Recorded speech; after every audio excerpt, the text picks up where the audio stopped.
Жарко сегодня не только в республике, но и в турагентствах, ведь с повышением температуры за окном растет интерес к поездкам и к отдыху. Представители Турекса заявляют, такого ажиотажа не было давно. Путевки выкуплены заранее. И это не о Турции или Египте, это о Чечне. Аргунское ущелье, Тумкали, Цуэпиде, Ведучи. Более 16 различных туров, как говорится, на любой вкус и цвет.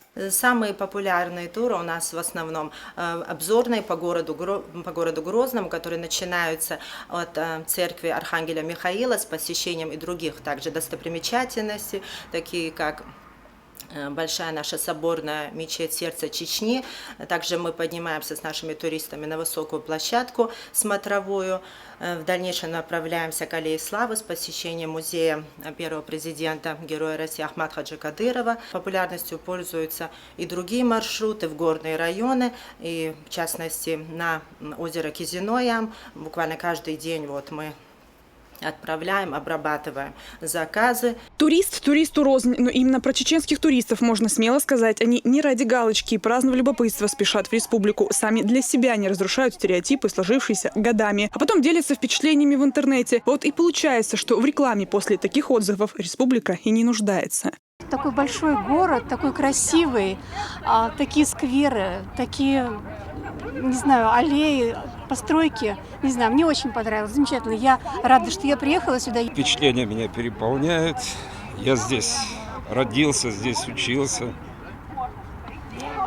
Закончил нефтяной институт. Здесь похоронены мои предки. Те чувства, которые я испытываю, они, конечно, меня переполняют. Вы сами видите. Сезон в республике открылся в середине апреля. Тут же был побит рекорд – 1000 человек в неделю вместо привычных 500. Это разве не лучшее признание того, что Чечня – безопасный регион, к тому же инвестиционно привлекательный? В основном поток экскурсантов прибывает из регионов Кавказских минеральных вод. Это Ставропольский край, минеральные воды, Кисловодский и другие регионы Кавказских минеральных вод.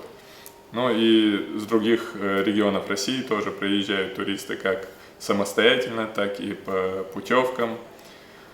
Синод Кавказский принимает туристов. Такой своеобразный круговорот туристов. Одни спешат в Чечню, другие за границу. На вкус и цвет товарищей нет. И здесь каждый выбирает приемлемое для себя сочетание цены и качества.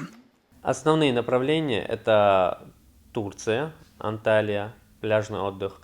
Далее Египет, Шарм-эль-Шейх и Хургада. Дубай, Объединенные Арабские Эмираты. И в зимний период это Таиланд, отдаленные части Доминикана, Мальдивы и Куба. С этого года мы начали продвигать продукты. Это, значит, курорты Краснодарского края, и заключаются договора в Крыму.